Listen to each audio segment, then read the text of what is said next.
مرحبا بكم في موقع اس ويب ايجنسي. الان احنا في المراحل الاخيره ديال جمع الامتعه من هذا المسرح الهواء اطلق في مدينه اكادير. كنا في النقل المباشر ديال ليفينمون الكبيره ديال اشكاد انحوش، وهي عباره عن اغاني امازيغيه بمصاحبه الجماهير، يعني الجماهير اللي تتغنيها.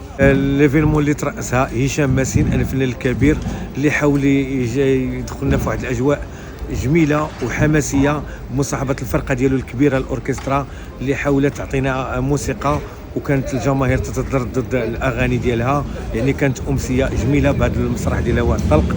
غادي نخليكم مع جميع اللقطات والفيديوهات عبر صفحه اس ويب ايجنسي. شكرا لكم.